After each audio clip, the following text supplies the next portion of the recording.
Hello, folks. It's Bradley J Show, live with you, and this is fun, real big fun, more fun than usual. I have with me a wonderful photographer and artist, Michael Grecco, who you may remember from his book, Punk, Post-Punk, New Wave on Stage, Backstage, In Your Face, 1978 to 1991. Well, You nailed it, Bradley. You nailed it's, it.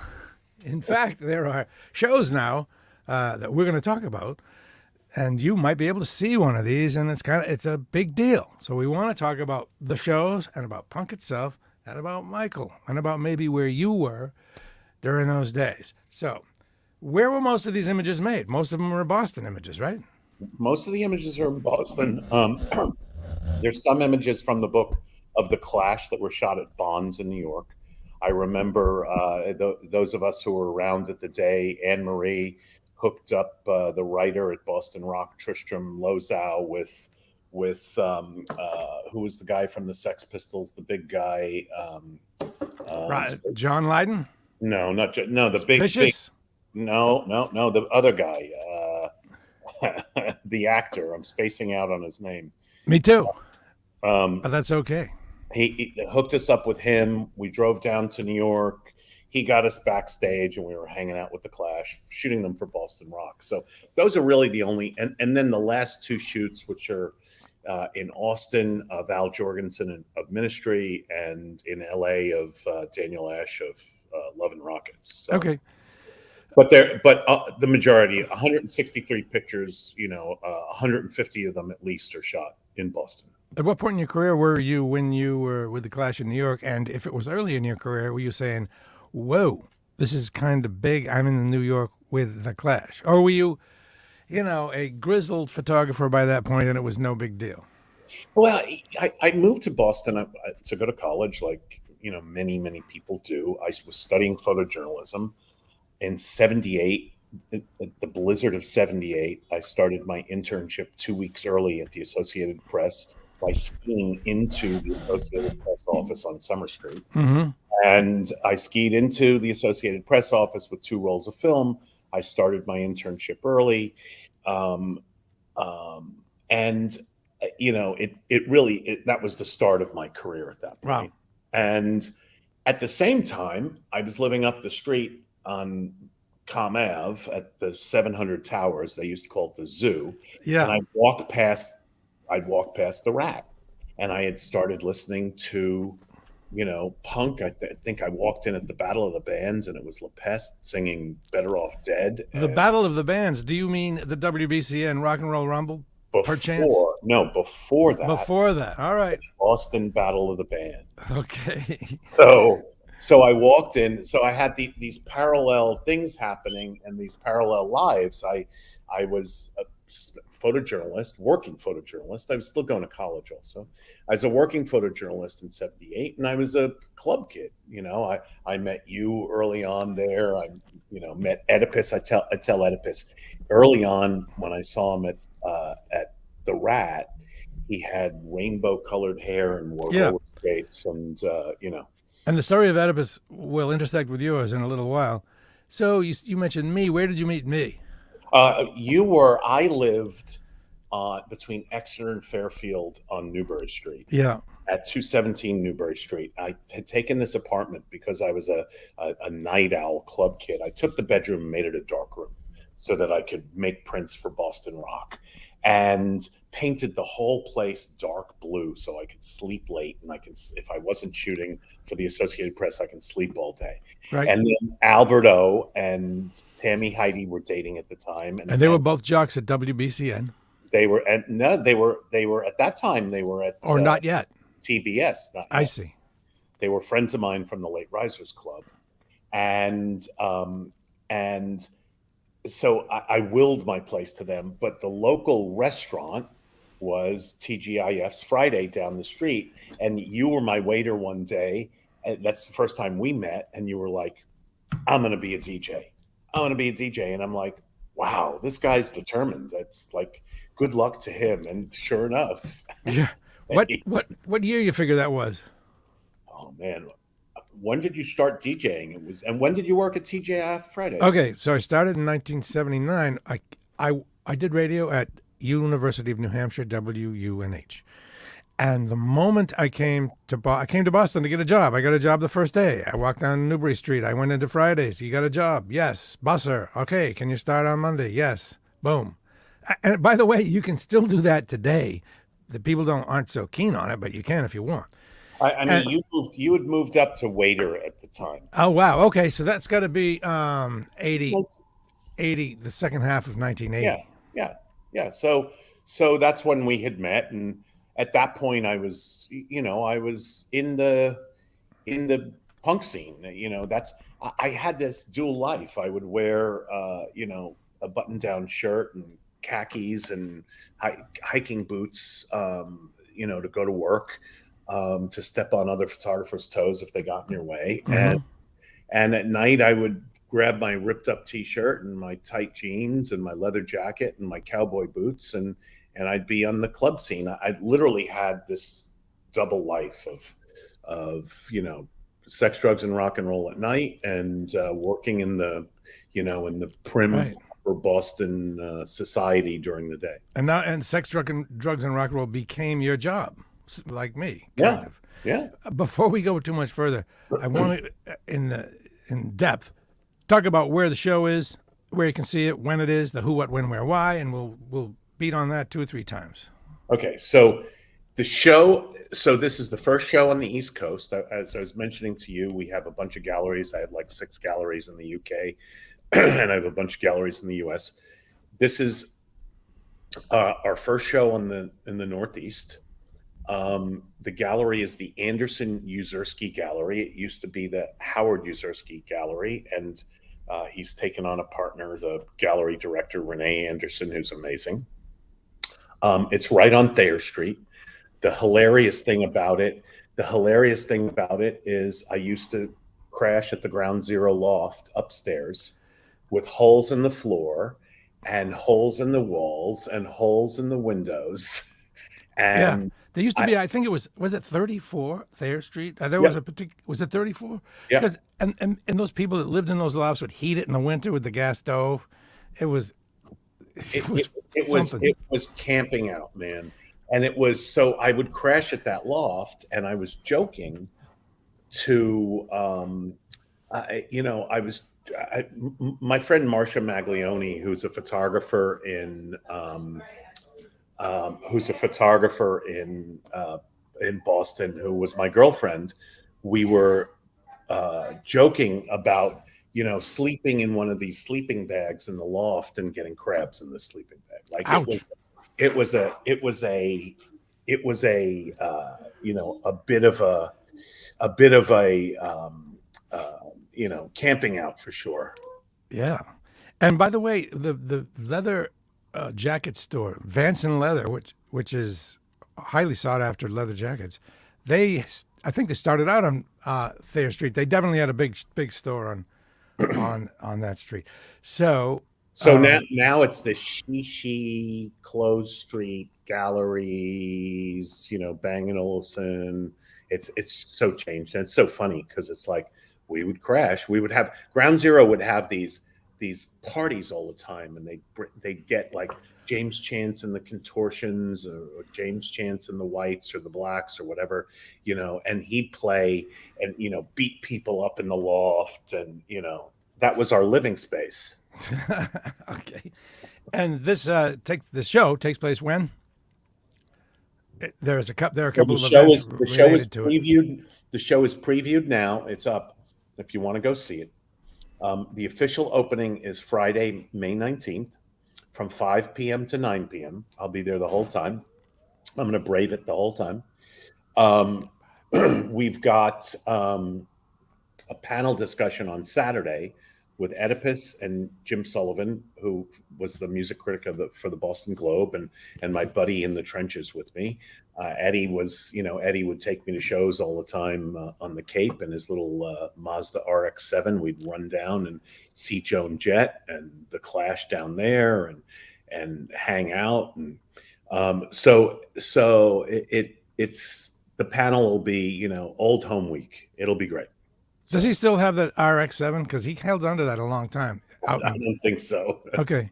because I remember it was not going to let go of that thing. Okay, back to punk. We'll get to the location and the time, but you were there, and I'm really interested, actually really interested in punk, what it was, what it meant, and no one better than you, or well, Oedipus also would certainly answer these questions. He's good at answering these kind of things.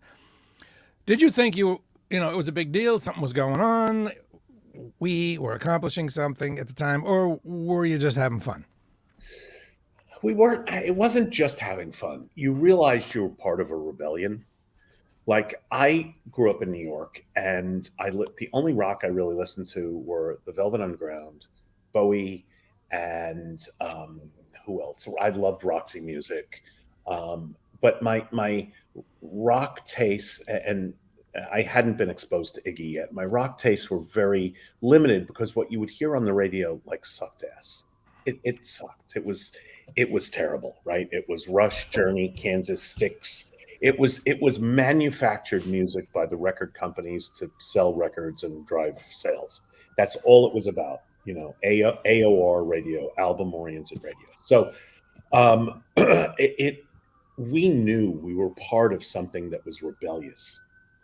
The thing I didn't know, and I think many of us didn't know, is what we're 40 years later, what the historical perspective of this would be. Like, would it matter? Would people remember these bands? And people don't really remember Joe Jackson, but they remember The Clash. Right. So we didn't care. I was shooting people. I didn't know that if anyone would remember in a year from now.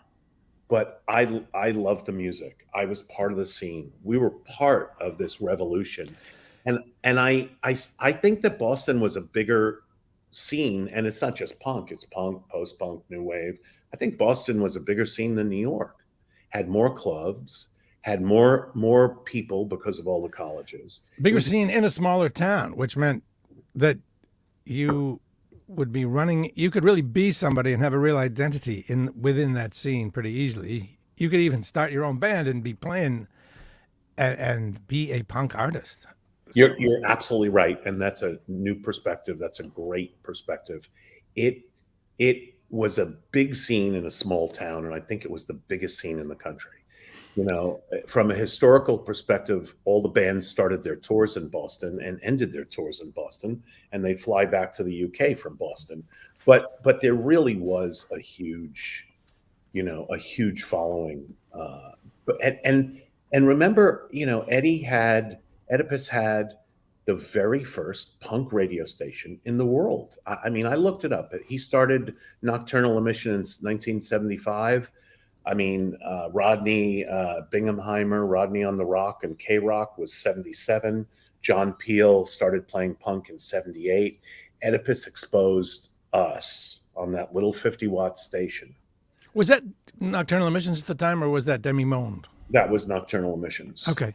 And then spawned into the Late Risers Club. I tuned into the Late Risers Club every morning. Yeah. That's how I woke up, My first anything on radio in Boston was answering phones for the Late Risers Club for Peter Gates. Oh yeah, that was super fun. I forgot Peter Gates had a show too. I forgot about. Oh God, yeah. Peter Gates went a long way to forming my taste. So big question. I'm guessing a lot of people have asked it, but it's not just a cliche question because we need to know. Punk, post-punk, new wave, on stage, backstage, in your face. Punk, post-punk, new wave. What is punk? How is post-punk different? It's not just music that came after punk. There's more to it than that. And new wave, how do you fit all these nesting dolls together? Well, I think the whole genre is this, that I talk about, this rebellion, right? This rebellion of radio, of the radio industry, the rebellion of the against the traditional record industry. So I think it was anything that wasn't. You can almost say if it wasn't Styx, Rush, Journey, Kansas, I'll include Boston in there. Really? Okay. So that's a pretty wide definition. This is punk? I think that it was anything that didn't fit on the radio. And it is a wide definition. You have everything from the Sex Pistols to Cabaret Voltaire, right? It's like you've got the Mekons and the Upairs and so it's I think it's very difficult to say what something specific is. I think you have to look at the trajectory here, and punk blew the doors off of, a certain segment of radio, college radio, Mm-hmm. and a certain segment of independent, music labels, and opened the world up, Okay. able to hear bands like the Mekons. So, right? according to your definition, and I think this is important to get squared away, new wave is a form of punk because it didn't fit on the radio. New wave is new wave, but It's all of those things are a form of rebellion. Like Joe Jackson was new wave, but not punk. But Joe Jackson actually was on the radio. He made it to mainstream radio. Yeah, I don't think Joe Jackson All right. almost either. Okay. But, so do you know how the term new wave came about? No, you might have told me before, and then I went ahead and forgot. Because Tina Weymouth told me, and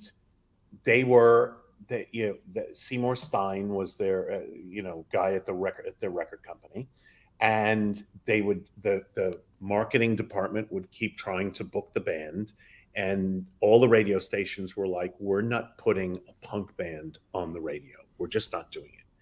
And Seymour Stein was really into Godard and the French New Wave cinema. So Tina said, he started getting on the phone and calling people and saying, they're not punk. They're not punk. They're new wave. They're new wave. They're not a punk band. They're new wave.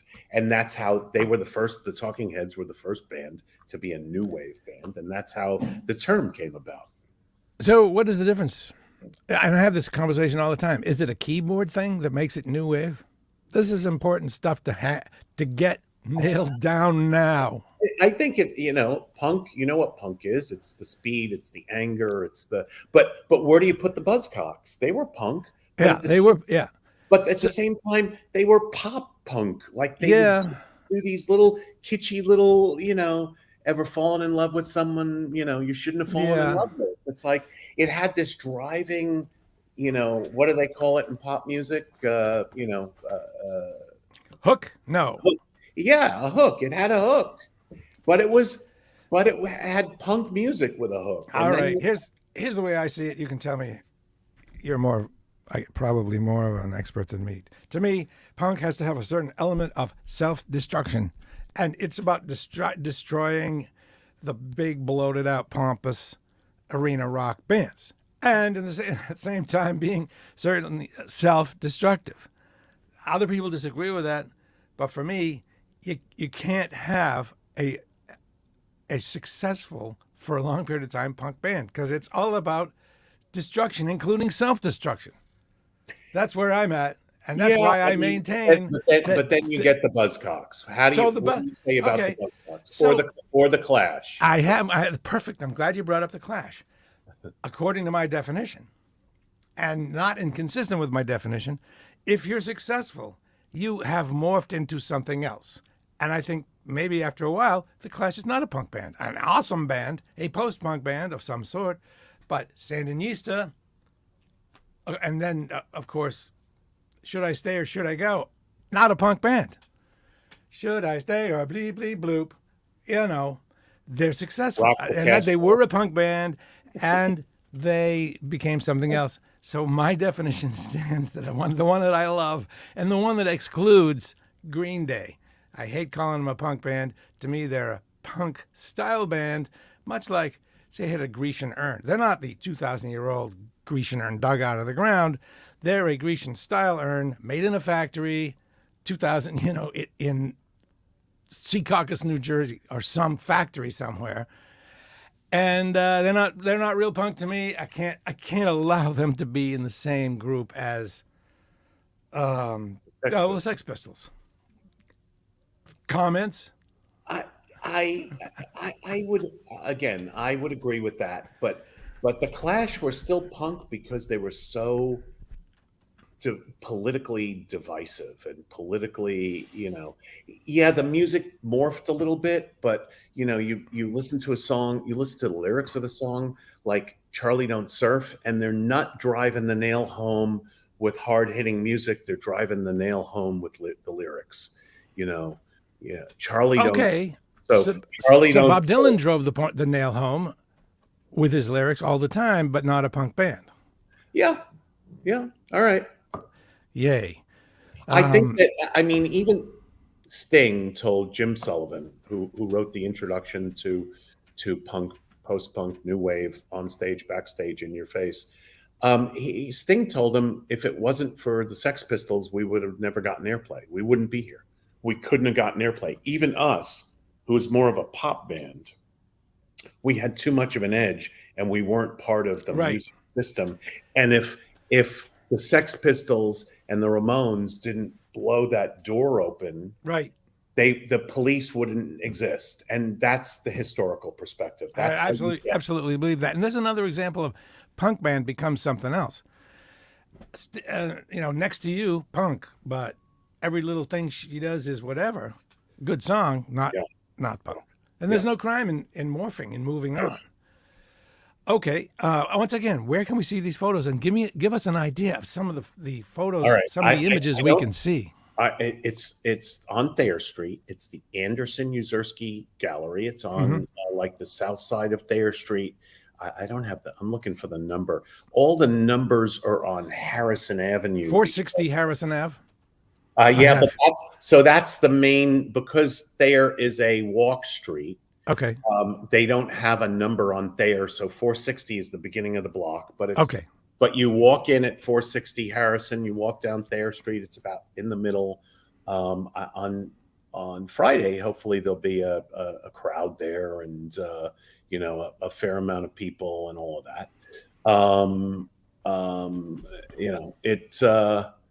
It's going to be a party.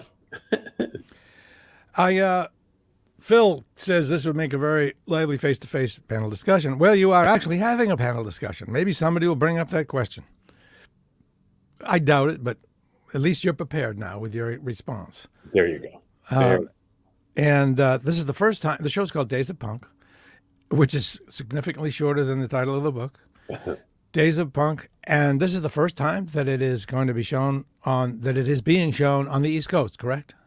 It was at Daytona State at the Museum of Photography there. Okay. I'm trying to find our window that we're on. So let me go on to say, while you're looking, that you have shows. You become a mogul. You have shows across the world. You had a version of the show that was in Spain, and now it's in Lisboa, or it's in Portugal somewhere. Yeah, it's going to be in Cascais, which is just outside of Lisbon, which is in Portuguese, Lisboa. So that's you must be thrilled. So I left Boston. So from working for the Associated Press during the day, I went from there to working as a staff photographer at the Boston Herald, and then I was invited to join the staff of People magazine. So I moved to LA. I left Boston in December of '86, got to Los Angeles, drove across country with all my stuff, got to Los Angeles. So you got the job before you went?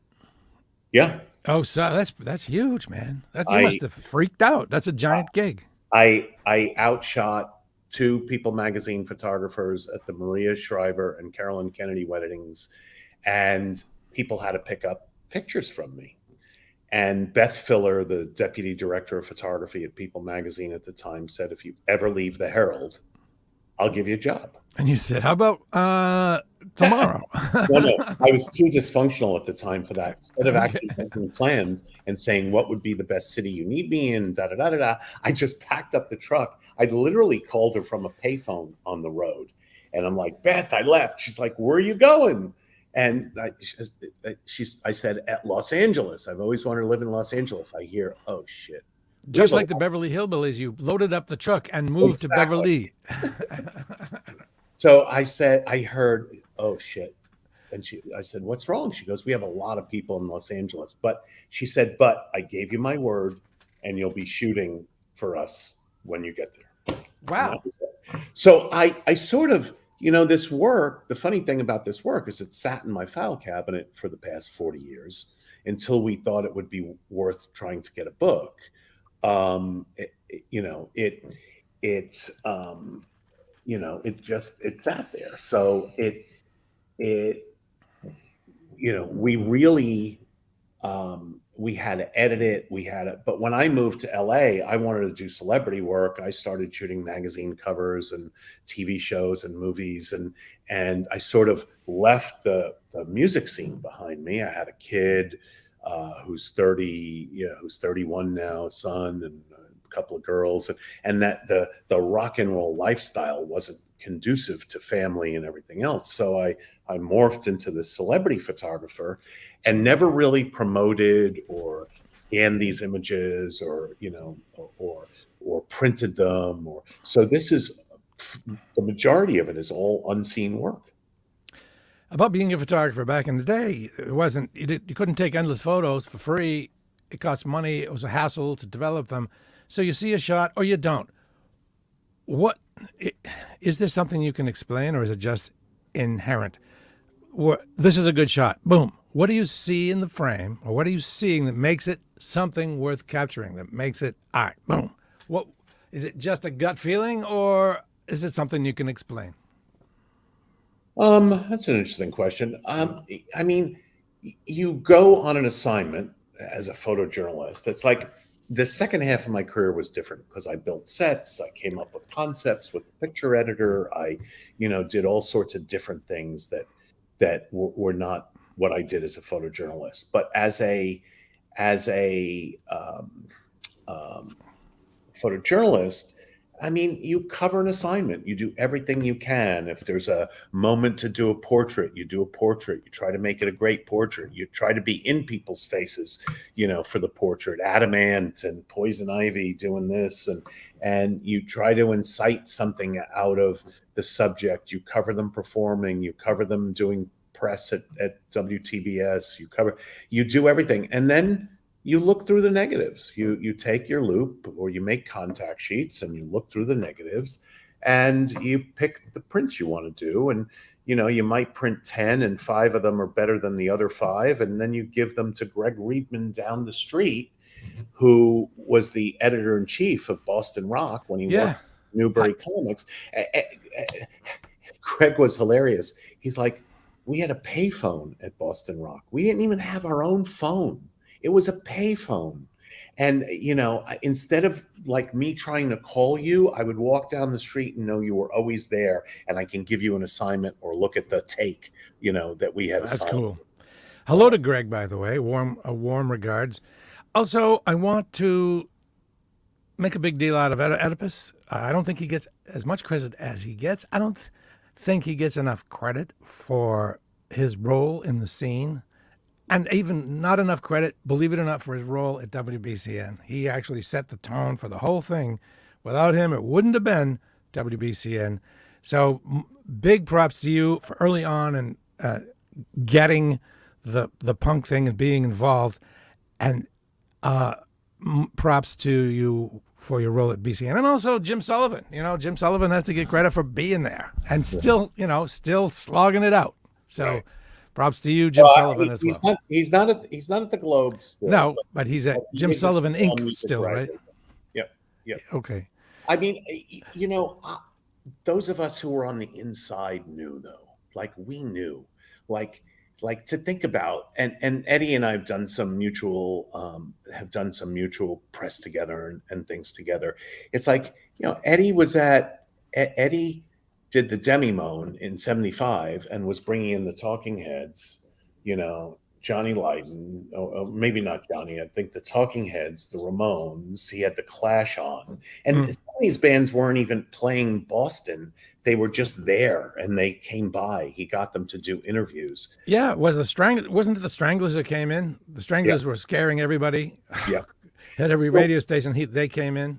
on a 50-watt station, he was getting a Nielsen rating. And I don't know if everyone here remembers what a Nielsen rating was, but that's how that's how people, that's how advertisers knew how many listeners a radio station had, right? Right. So he was getting a Nielsen rating, and WBCN was like, "Hey, come work for us." And he's like, "No, I'm not going to be a DJ for you. I'm going to be your program director."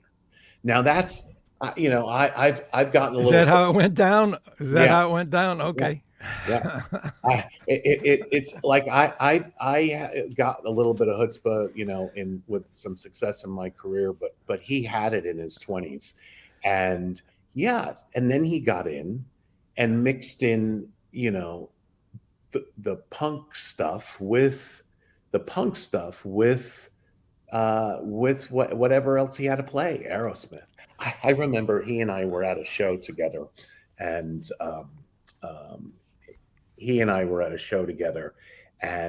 the guys from Brad and one of the other guys from Aerosmith came backstage, and they had done a concert for AI. What was the radio station, WAAF or something like that? Yes, correct. And Aerosmith had done a show for the wrong station. They didn't do it for BCN. They did it for this other station. Yeah, that's a bad mistake. And these guys come backstage. Eddie and I are out one night, and these guys were backstage begging him for forgiveness. Oh, and I realized that my forgiveness, I'm guessing, didn't come cheap. And I realized that my friend price of a pound of flesh to pay was a powerful mofo in the right. music industry. So he was bold, and I imagine he's still the same dude. I'm going to find out when I meet up with him on Saturday, right? The 20th. Is it? Yeah. That's the day. Or come to the opening too. He'll be there early. So yeah, I'm going to go on the night. I'll probably go on both days because why not? Yeah. Right. Yeah. How often? Yeah. How often do I get a chance to see these photos? Let's wrap it up here. Once again, it's Days of Punk, and this is an exhibition of punk photos taken by Michael here, who was actually there. And whether you were there or not, I mean, if you were there, it's going to be a powerful reminder.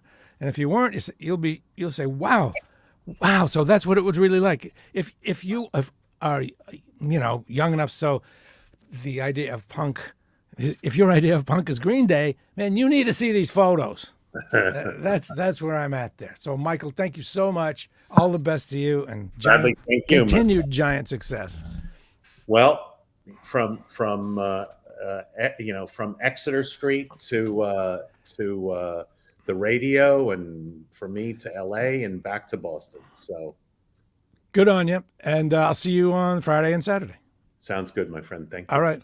Bye, everybody. Share this, everybody. Take care.